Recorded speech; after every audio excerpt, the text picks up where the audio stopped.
Bien, tal y como les habíamos anunciado, ya está con nosotros Francisco Domínguez Brito, precandidato presidencial del Partido de la Liberación Dominicana.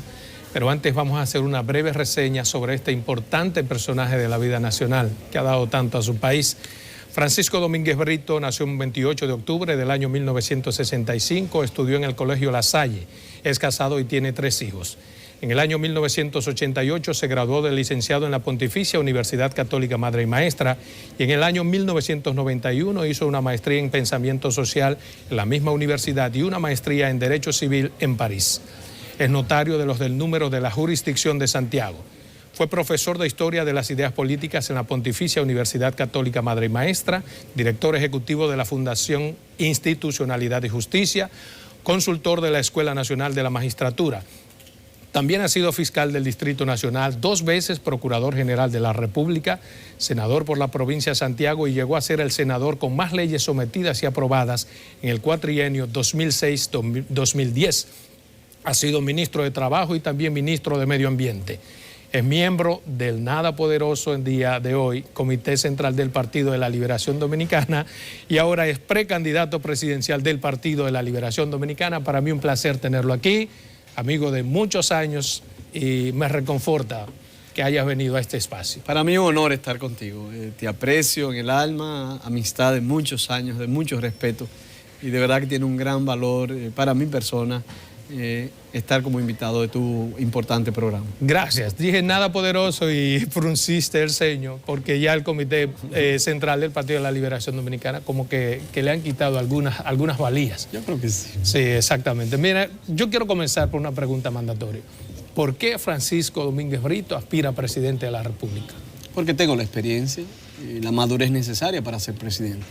He agotado una serie de trabajos dentro del Estado, dentro del sistema legislativo como senador de la República, dentro del Poder Ejecutivo como ministro de Trabajo, ministro de Ambiente y dentro del sistema judicial como fiscal del distrito y en ese momento el Gran Santo Domingo como procurador general de la República en 2 ocasiones.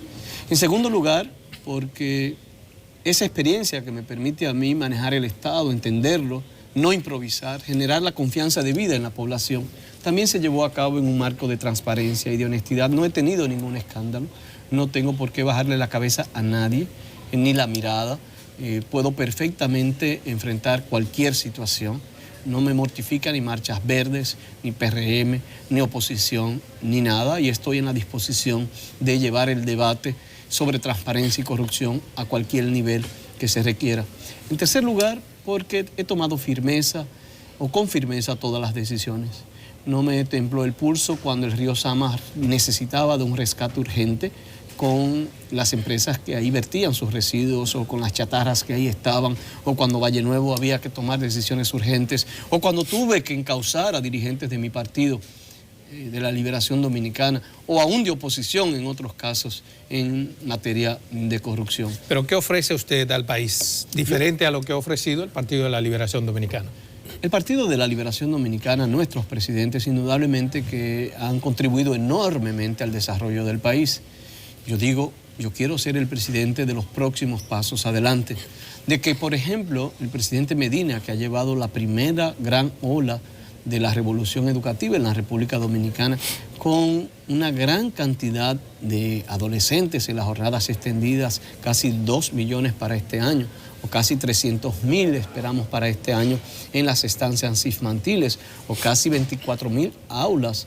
Que el próximo paso adelante sea la calidad educativa, que no seamos los últimos lugares en las pruebas internacionales, que República Dominicana pueda decir que sus jóvenes, y en eso voy a poner especial hincapié, puedan salir con los recursos académicos e intelectuales necesarios para enfrentar la vida, para tener un futuro. Yo quiero que esos padres que me están viendo hoy, que sufren esa incertidumbre y esa agonía de cuál será el destino de sus hijos, que al final luchan por sus hijos, puedan encontrar en mí un presidente que ayude a formarlos, a prepararlos y sobre todo a conseguir un buen trabajo. ¿Sus aspiraciones van en serio o va a ser como han hecho históricamente algunos precandidatos que van a una competición, luego se suman a otro candidato que es más poderoso? ¿Usted llegará hasta el final?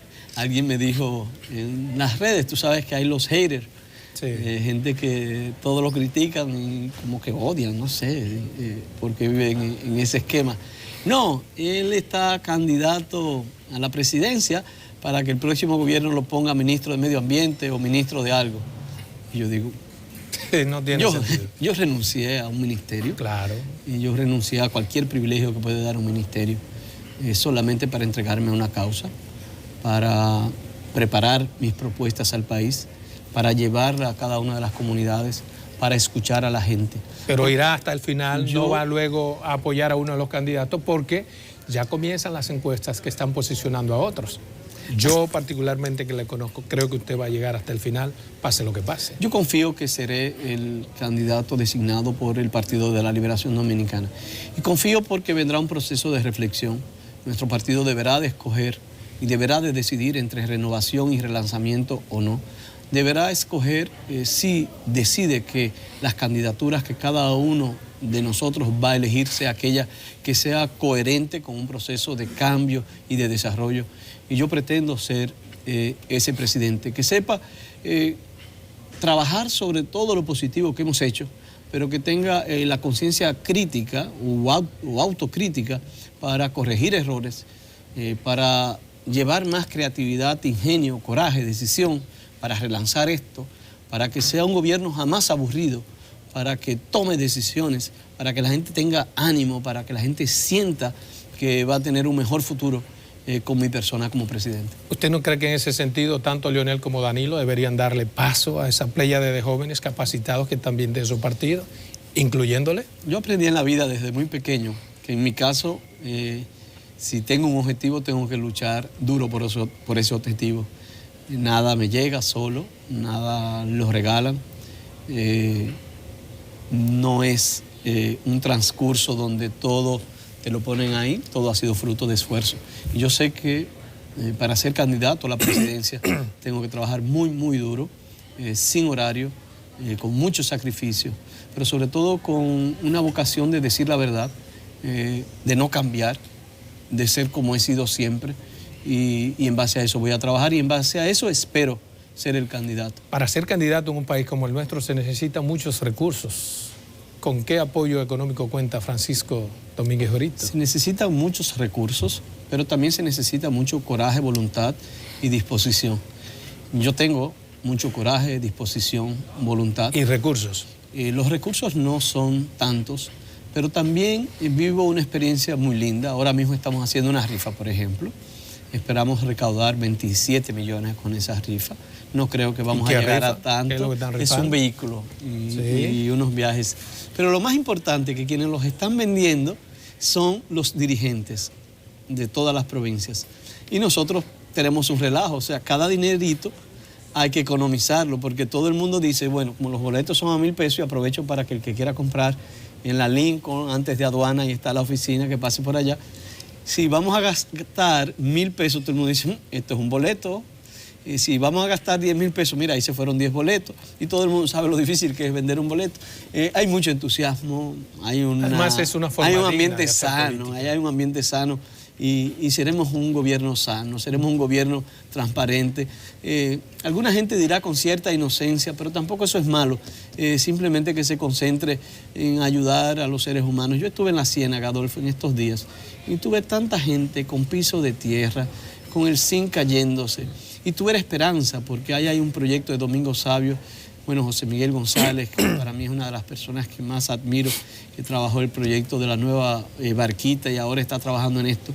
Y uno ver cómo la gente se debate entre las dudas, las posibilidades, pero también las alegrías y las esperanzas. Qué bonito es ayudar y eso es lo que yo quisiera digo hacer. Que es una forma digna y hermosa de hacer política, hacer rifas y ese tipo de cosas porque se ve la transparencia. Así nació el Partido de la Liberación Dominicana, con rifas y recolectando en las calles. Pero y es más luego fácil. Una grande PLDistas se volvieron más poderosos que todos los poderosos. Pero también para nosotros es más fácil decirle a la gente, en vez de darme 2.000 pesos, mira, esto es una rifa y la gente colabora un poquito más. Perfecto. ¿Usted cree que en estos 20 años de gobierno que ha tenido el Partido de la Liberación Dominicana ha hecho lo suficiente? O sea, así han sido buenos gobiernos. Ha hecho mucho. ¿O usted cree que la gente no está harta, cansada ya del PLD? Siempre hay cansancio, y por eso hablo de renovación y de relanzamiento.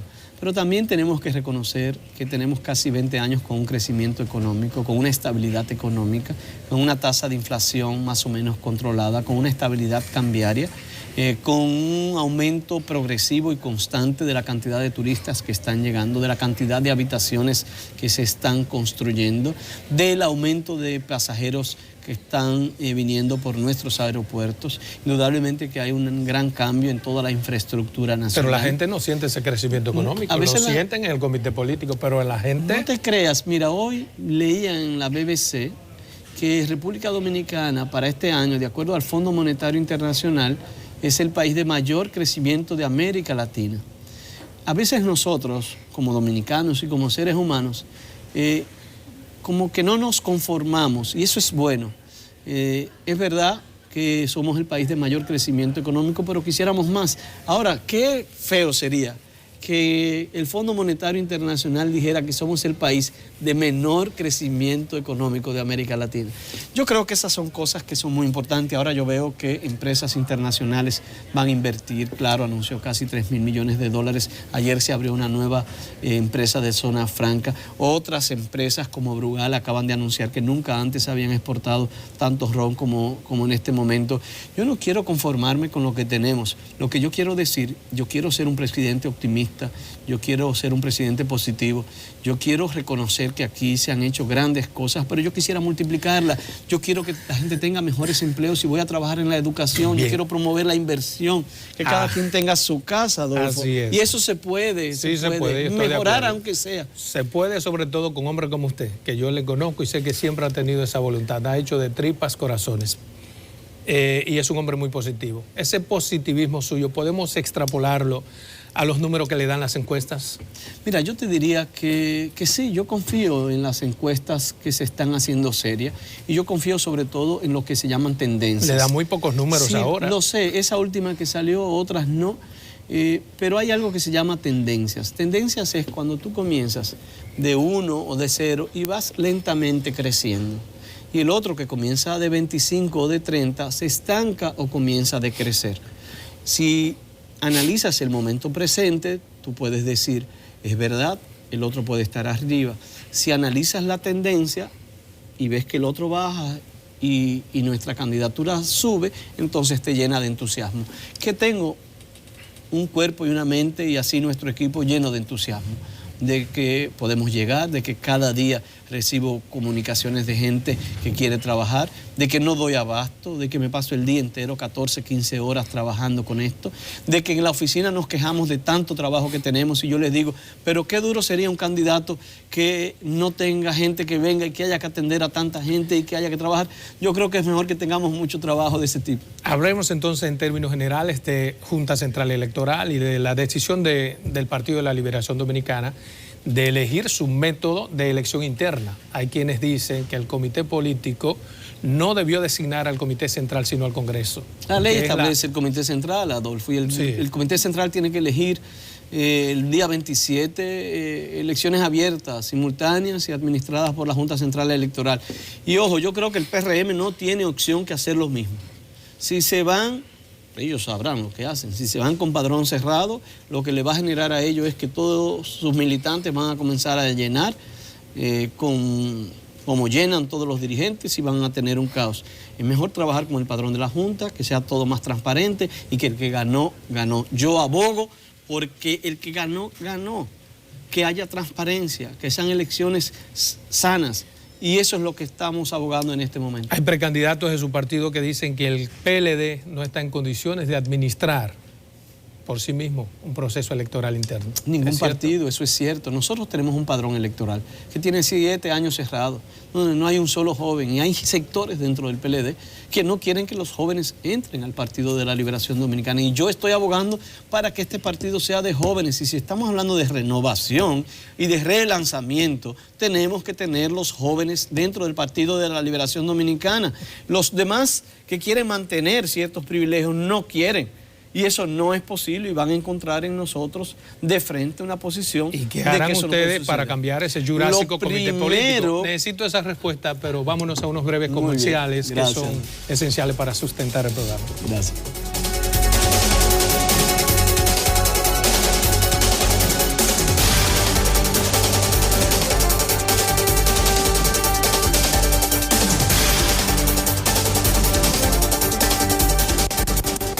Bien, continuamos esta interesantísima entrevista con Francisco Domínguez Brito, precandidato presidencial del Partido de la Liberación Dominicana, a quien me complace tener aquí de verdad. Hacía una pregunta: ¿qué harán ustedes para cambiar ese jurásico comité político, para dar espacio a esos jóvenes y hombres y mujeres como usted dice? El PLD tiene que renovarse desde los comités de base hasta los comités intermedios, hasta los comités municipales, provinciales, comité central y comité político. Y todo se hará dentro de los plazos que se decidió en el Congreso del partido. El PLD tendrá que renovarse en las posiciones selectivas en las cuales vamos a votar. Y eso tendrá que hacerse el día 27 de octubre a las 10 de la mañana con el proceso abierto, transparente, de aprobación de primarias abiertas obligatorias en todos los estamentos en los cuales vamos a elegir. Administrada por la Junta. Regidores, alcaldes tendrán que ser el que gane, transparente. Aquí hay muchos dirigentes del PLD y de otros partidos que se matan trabajando con una ilusión y todo el mundo tiene su corazoncito. Y viene alguien y le llena un acta y de manera fraudulenta le matan esa esperanza. Si uno ve que uno perdió, perdió, pero duele. No hay nada que duela más que cuando tú ves que tu trabajo y tu esfuerzo te lo quitan simplemente con maniobras. Eso es lo que queremos que se apruebe el sábado 27. Sin embargo, hay un gran hándicap, y es que de caras a la ley 3318 se supone que la Junta es que tiene que arbitrar. Pero el propio presidente de la Junta ha dicho en ocasiones que esa ley es inconstitucional. ¿Cómo conjugamos que el ente árbitro diga esas cosas? Lo deslegitima. Él ha dicho que algunos artículos de esa ley son inconstitucionales. Pero ¿cómo aplicar esa ley que tiene artículos inconstitucionales ante...? Tú puedes tener una ley perfectamente muy buena, que ojo, no estoy diciendo que esta ley sea muy buena, una ley perfectamente buena, un código de trabajo, sí, y tú puedes tener un articulado que sea inconstitucional. Por eso no se mata la ley. Si se apodera el tribunal, que se declare inconstitucional ese artículo y que continuemos. Pero la pregunta va en ese sentido. ¿Debe hacerse antes de que comience? No, porque probablemente esos artículos que se están alegando que son inconstitucionales no tienen nada que ver con las primarias abiertas y administradas por la Junta Central Electoral. Lo que se está hablando de inconstitucionalidad o no son algunos articulados, como por ejemplo, qué puede uno hacer en una precampaña. Si yo lo interpreto exegéticamente, esa ley, yo no pudiera estar grabando este programa contigo ni hablar de cuáles son mis propuestas ante la nación, cuando eso es un derecho constitucional. Entonces las interpretaciones pudieran generar ese tipo de discusiones. Hablando de constitucionalidad y de inconstitucionalidad, se van a escoger nuevos jueces en el Tribunal Constitucional. El Consejo Nacional de la Magistratura se aboca a ello. ¿Cuál es su valoración? ¿Tiene alguna advertencia? Algunos políticos ya la han hecho. Yo simplemente puedo decir, el presidente Medina ya llevó a cabo un proceso similar y lo hizo siempre respetando la transparencia, lo hizo públicamente, ante toda la población, como debe ser.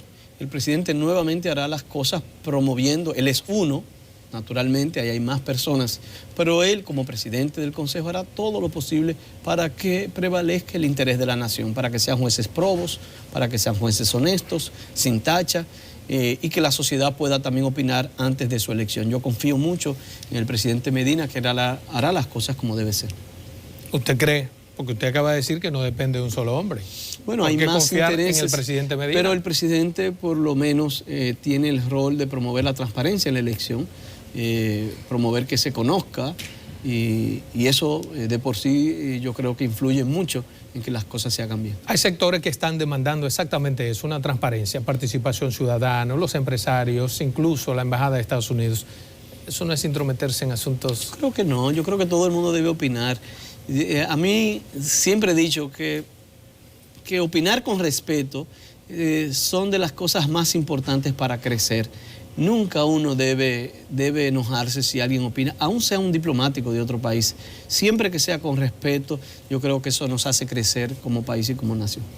Se venció el plazo para que los partidos hagan sus adecuaciones, hagan cualquier tipo de reclamo por ante la Junta Central Electoral respecto al cronograma.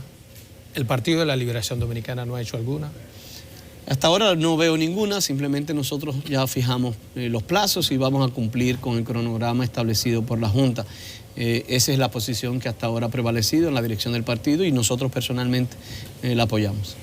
Mire, hay una gran queja en el país, según estudios. 73% de la población dice que la delincuencia y la criminalidad son sus principales problemas.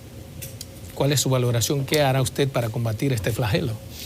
A mí me duele mucho cuando yo he visto y lo palpé en múltiples ocasiones, donde una madre, por ejemplo, espera a su hija que regresa de la universidad a las 10 de la noche y no llega a las 11 y no llega a las 12 y al final termina en una morgue llorando y sufriendo porque fue violada o asesinada.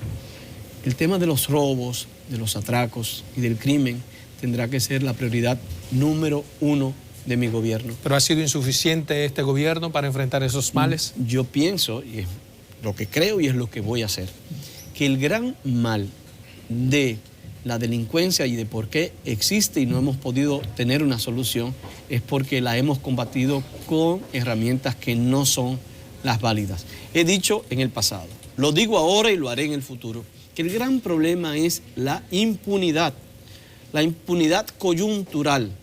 Hay otros medios que trabajar como oportunidades para los jóvenes, educación, etcétera, pero eso es a mediano y largo plazo. La gente quiere una decisión ahora y no hay otra decisión que apresar a aquel que comete el crimen. Yo estoy diciendo, yo voy a hacer una nueva policía, yo voy a hacer una nueva DICRIN, que es la policía de investigación, compuesta solamente por profesionales, aumentada a 3.000 hombres, que se le haga el polígrafo.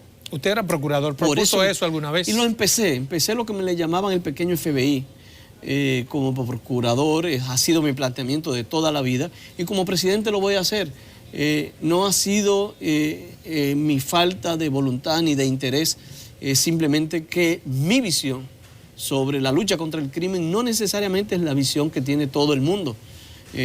Muchos plantean una policía muy preventiva, vehículos militares. Personalmente yo creo que no. Yo creo que si yo tengo una policía muy fuerte, que si ocurre 2 homicidios en los Alcarrizos y esos 2 homicidios en los Alcarrizos no son resueltos y al mes que viene surgen 2 más y no son resueltos, ese policía tiene que irse para su casa.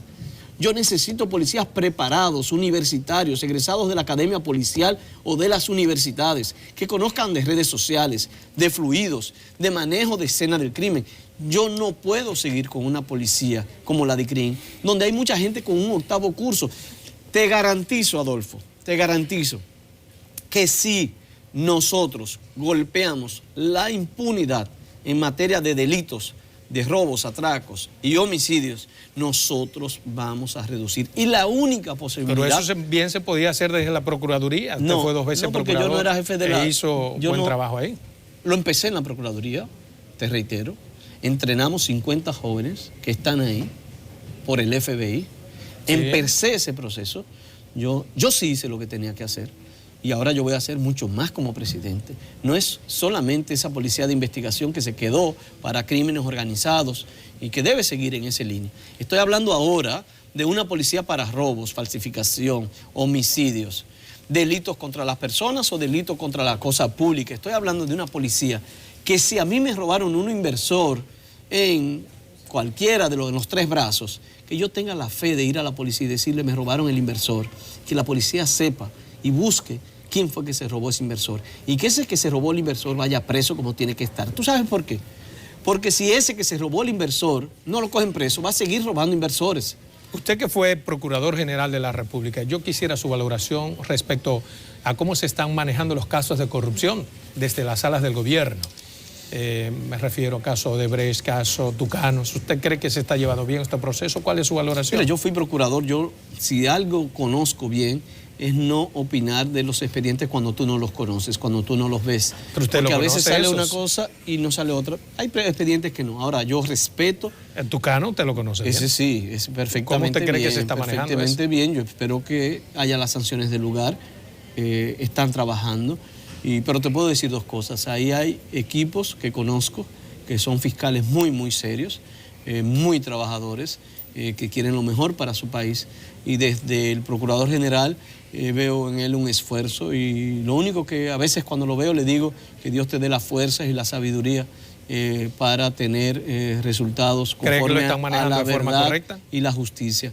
¿Cree que se está manejando? Yo creo que él está haciendo el esfuerzo y vuelvo y te reitero, lo único que él le deseo a él que siempre sea conforme a la verdad y la justicia. Yo él personalmente lo respeto mucho, es decir, que tampoco puedo hacer, quisiera hacer algún tipo de otro de valoración. Perfecto. Los aprestos que ha hecho el gobierno en ese sentido para combatir la corrupción, ¿usted cree que han sido suficientes? El mismo tema del crimen que yo te decía. Por eso yo decía que hay que hacer una nueva policía que vence la impunidad. En materia de corrupción no, pero es lo yo mismo. Digo desde el gobierno. Por ejemplo, caso que usted tuvo en su mano, el caso Pimentel-Caré. Te explico, es lo mismo, Adolfo, es lo mismo.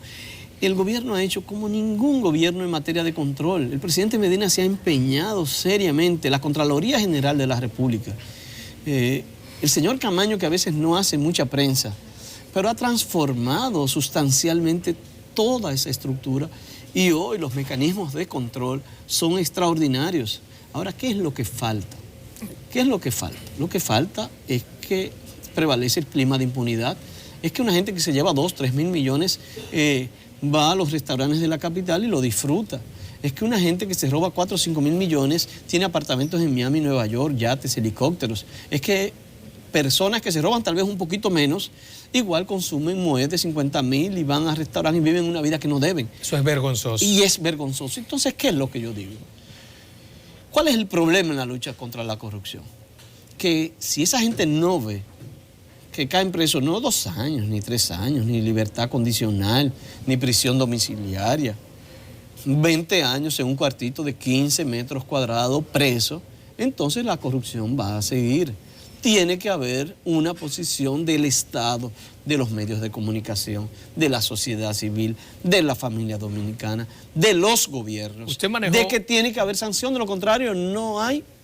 Por más medidas de control que tenemos, si no hay un régimen de consecuencias, no hay ningún tipo de salida a la lucha contra la corrupción. De acuerdo. Usted manejó un importante caso de corrupción, es el caso Pimentel-Caré. ¿A qué nivel usted lo dejó? Porque se ha letargado, se ha engavetado ese caso y la sociedad está expectante porque fue... Ese caso no, ese caso se manejó básicamente en la Fiscalía del distrito. Yo no conocí mucho los detalles sobre ese caso. No.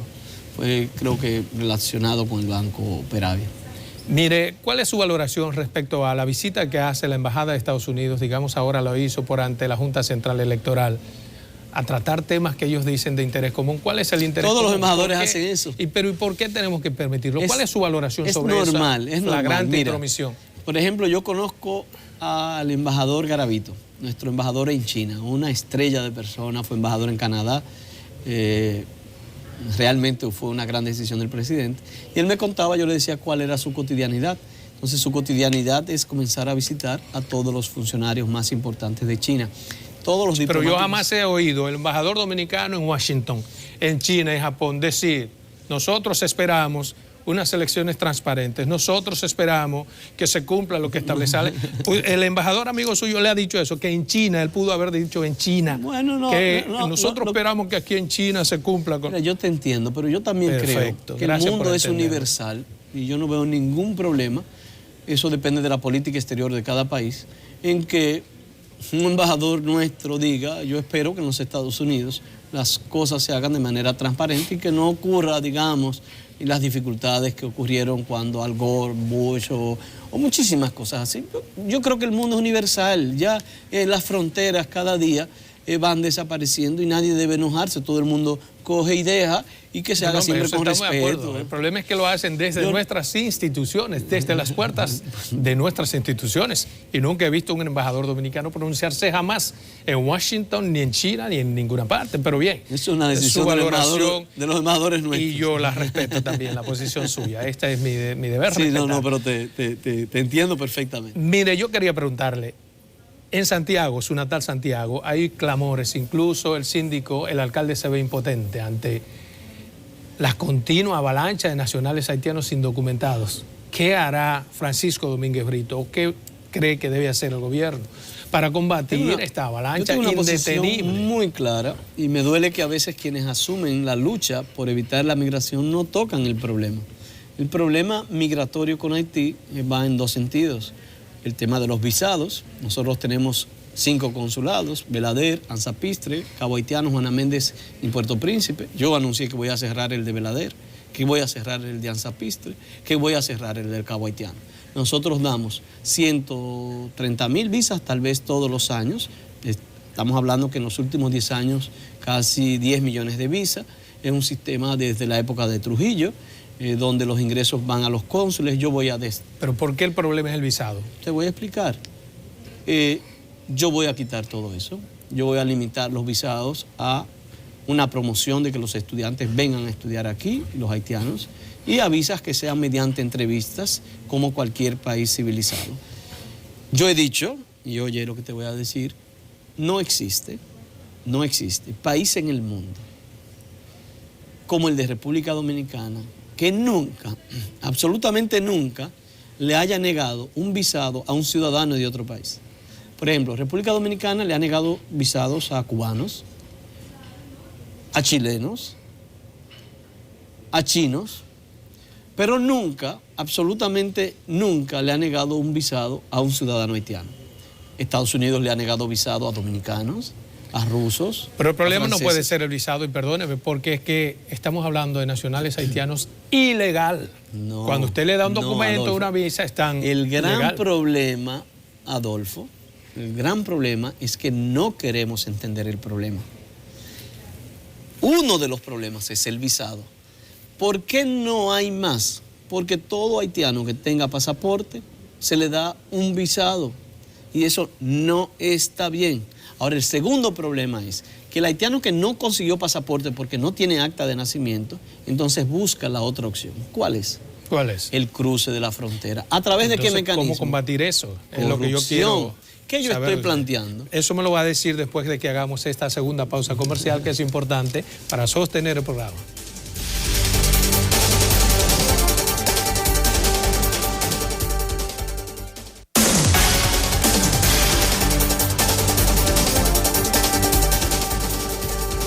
Bien, continuamos en esta interesante entrevista con Francisco Domínguez Brito. Le preguntábamos cuál era el problema de los nacionales haitianos que no están por visados, sino que están total y absolutamente ilegal.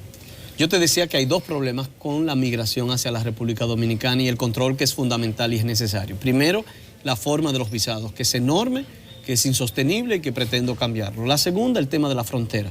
Te decía que hay personas que no tienen pasaporte porque no tienen acta de nacimiento y por eso no consiguen la visa, que se la dan siempre, y entonces tienen que recurrir al otro mecanismo. ¿Cuál es el otro mecanismo? La entrada irregular por la frontera.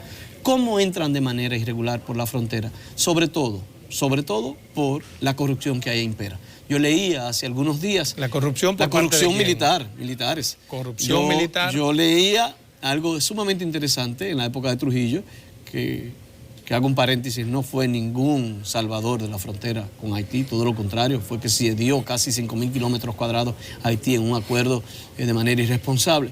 Pero ya cuando Haití y empezaba el trasiego de trabajadores hacia la República Dominicana, ya había una enorme corrupción con los militares. Y ese es un punto que yo voy a trabajar. ¿Y cómo yo voy a combate crear, la corrupción? Yo voy a transformar totalmente las fuerzas que tienen que ver con la frontera. Yo voy a poner el polígrafo cada 6 meses a la gente que esté ahí. Yo voy a crear las líneas de mando necesarias donde no exista la confusión que tenemos hoy entre el ejército y el CEFRON, que muchas veces uno y otro no sabemos cuál es el responsable. Yo voy a transformar totalmente el sistema de inspectores de migración y voy, en segundo lugar, además del control de esa fuerza especial militar, a delimitar claramente la frontera. ¿En qué sentido? Primero, los bordes. Tú sabes que la mayoría de los bordes han desaparecido, están destruidos. El de Pedernales lo tenemos ahí. Voy a mejorar los bordes. Para nada, pero lo tenemos ahí. Segundo, vamos a delimitar físicamente en muchos lugares la frontera. ¿Qué quiere esto decir? No es posible que la frontera, por ejemplo, entre Jimaní y Haití, al lado del lago Azuay, que basta que la gente vaya y vea lo que eso significa, se encuentra en la situación en que está. Ahí instalaremos y haremos un centro logístico. Ya hay un diseño, hay apoyo incluso del mismo gobierno de los Estados Unidos a través del USAID en un diseño de esa naturaleza a los fines de que mejore el comercio y el control fronterizo.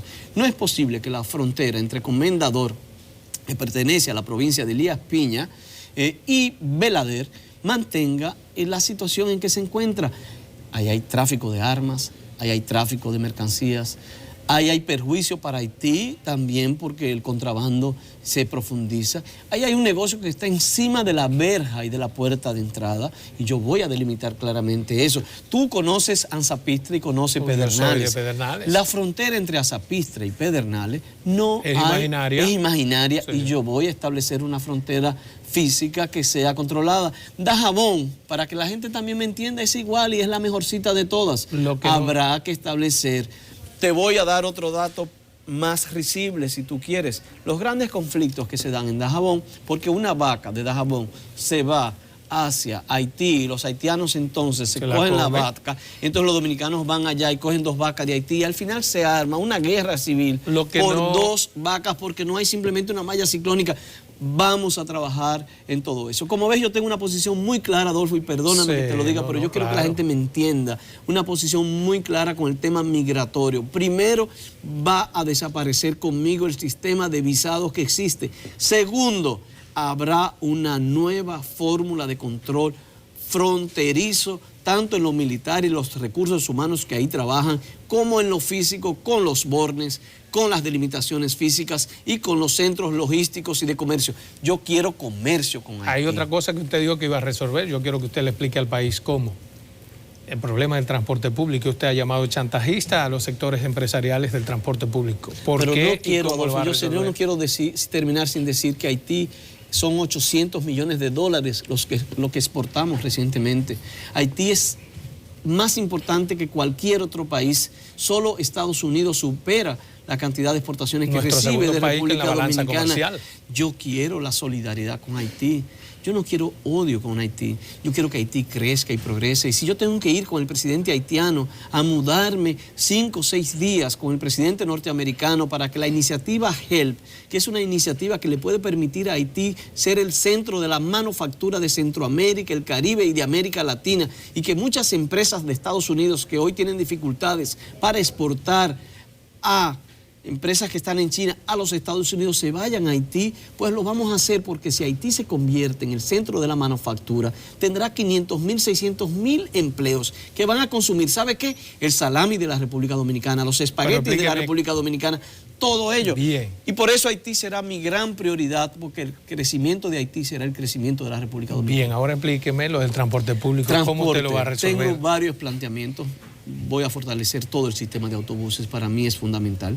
Tengo que restablecer el orden en materia de transporte, tanto en el sector público como en el privado. ¿Pero cómo lo hará? Porque decirlo hasta Pero voy a decir digo. Perfectamente, voy a hacer nuevas rutas a los fines de que se garantice que, como cualquier país civilizado, un autobús pase cada 10 minutos, que tenga aire acondicionado, que tenga wifi, que la gente pueda transportarse correctamente. ¿Y qué hará con los choferes del transporte estamos público? planteando con los choferes que tienen que convertirse ya en cooperativas o en empresas, que esos dueños de carros públicos viejos puedan entre 5 o 6 comprar un autobús y que ese autobús sea parte de una cooperativa y puedan tener rutas nacionales y que ellos mismos sean los que trabajen y generen los ingresos que generen esos autobuses y ojalá que sean lo más eficiente posible, porque mientras más dinero y eficiente ganan, mejor todavía, porque lo que yo quiero es un pueblo que disfrute de riqueza, no de pobreza. Pero hay Lo que te estoy diciendo es que habrá la continuidad también de la expansión del metro y del teleférico de los Alcarrizos, que para mí es fundamental.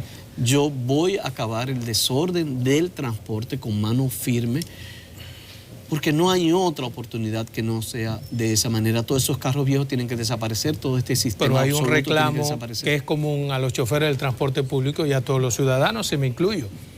Ellos demandan una rebaja en el precio de los combustibles. Eso habrá que discutirlo dentro del pacto fiscal, pero también hay que ver que muchas de estas cosas son coyunturales. A raíz de las sanciones de Estados Unidos a Irán y de algunos acontecimientos internacionales, el precio del petróleo se ha disparado. Eso ha implicado serios perjuicios para todo el mundo. ¿Pero por qué discutirlo dentro de un pacto fiscal? No se discutió para aumentar el precio de los combustibles y para aplicar esa ley. Dentro del pacto fiscal, porque todo el sistema tributario habrá que discutirlo. Habrá que discutir de dónde yo reduzco los impuestos y dónde aumento los impuestos. O si por el contrario no voy a aumentar impuestos, solamente voy a reducir, entonces ¿cómo voy a reducir el gasto? Son todas las discusiones que tendrán que darse de manera serena, de manera madura, no coyuntural, y son de los puntos en agenda que también tenemos. Bueno, pues me parece súper interesante todo lo que usted ha dicho. Para mí el problema no es decir las cosas, es aplicarlas. Pero como me he acostumbrado a verlo y siempre he sido un hombre de soluciones. Sobre todo el cómo. Lo que estoy planteando son decisiones racionales que no se han hecho muchas veces porque no se quieren enfrentar intereses. Bien. Hay una última pregunta. Que hemos avanzado, pero tenemos que avanzar más. Se nos está yendo el tiempo. ¿Cómo se siente usted al ver que medidas implementadas por usted en el Ministerio de Medio Ambiente de repente han sido dejadas a un lado y se ha vuelto a lo que era antes? Tal vez a veces hay un problema de comunicación. Yo simplemente espero que nunca perdamos Valle Nuevo, que los haitises entendamos que es fundamental. Pero se está haciendo lo que hay que hacer. También, que República Dominicana, ojo, es el cuarto país más vulnerable, conjuntamente con Haití, con motivo del cambio climático. Que si no cuidamos nuestras aguas, habrá serios problemas. Yo seré un presidente que tendrá el medio ambiente como prioridad también, porque una última amo pregunta. Y soy apasionado de ese tema. Una última pregunta, me dicen que le pregunte, ¿usted ni bebe ni baila?